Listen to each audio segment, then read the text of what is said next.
Come and sit with me so we can talk about the importance of transparency in protecting our children. May is Child's Month, and I just want to touch on this topic a little bit.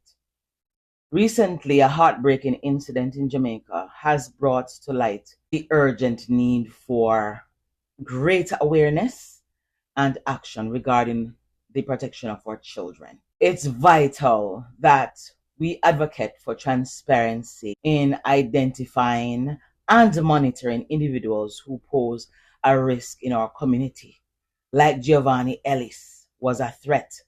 We know in Jamaica that the government has laws in place regarding the protection of individuals' personal information. But after you essay a child, that your information shouldn't be personal anymore.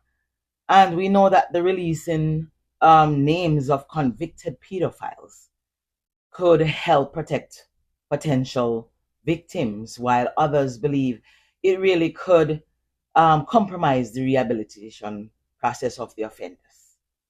But while privacy is important, the safety of our children must be our top priority. The children are the future.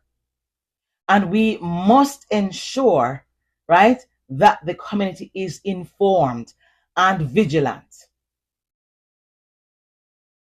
We can prevent so many tragedies and protect our most vulnerable by just informing the community, even to write a flyer to send around to families that Giovanni Ellis was just released from prison.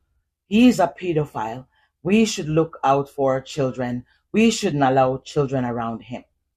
Yes? And the community at large now would look out for the children in our community. But I realize that we cover for these men. And in this case, he was tried. He was let out of prison after 3 years, let back into the community. No one was informed. Then guess what? He even had a girlfriend. I heard this story. And allegedly, he molested the woman's daughter, who was 2 years old at the time. It wasn't even his child. And not only that, broke the baby's hands. I'm telling you that this man was a troubled man who needed psychological help. I don't know what was going on, but I know that every mother knows when something is off with their children. Now, this must have been something that's been in this boy a long time ago. Okay, so let's look at it this way. If he was doing this to children, then obviously there was a problem with him that should have been dealt with.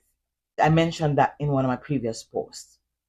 But we must protect our children, and we must hold perpetrators accountable, and also provide resources for victims and educate our communities, as I mentioned before, that look, this man so and so with his photo was just released from prison. Send out the flyer so that everybody can protect their children. All right, so we're living in a world that is very dangerous, and I am one of the overprotective mummies because I know what life can be. When I was 3 years old, and I remember everything from that time up to adult life. I mentioned it before. So here is my story. When I was 3 years old, and I remember everything like it was yesterday, my mother left me with a young man in the community. That time we weren't hearing of essaying. Everybody was nice in our community. Everybody was helping one another in our community. But my mother, apparently, I'm going to say she wanted to go to the shop to get something, but she didn't want to carry me. I don't know if it was her intuition, but she came back just in time to see that man pulling out his willy-nilly. I was 3. I didn't know what he was doing. I didn't know about the private parts. I was a baby. 3 years old. 10 minutes later, I would have been great. Then I remember another time that I was left alone. My mother was always away in Kingston, I guess working. She was working. And I was in the backyard playing. As a little girl, I think 3, 4 years old, thereabout, I saw a familiar face over in the cornfield. And he called me, come here. And guess what? I went because I knew him. The house that I grew up in Jamaica was in a cul-de-sac, dead end. So you're not expecting anybody to be down there. There's a lot of fruit trees, and my guardians, they were farmers. At that time, there was a lot of corn, whole lot of corn, and he didn't take me down in the corn field. It was right on the edge where my uncle came, and just in the nick of time, he saved me from grape. Since that, I was protected by my grandmother. She took me to church. Everywhere she went, I was there. And I was never left alone again. Never left alone again. Growing up and remembering all of those things. Now that I have a child, I don't trust anybody. I don't trust anyone. But I want my child to have the freedom that I did to run around. So what I did was to buy a whistle. This is a whistle. If I should ever send him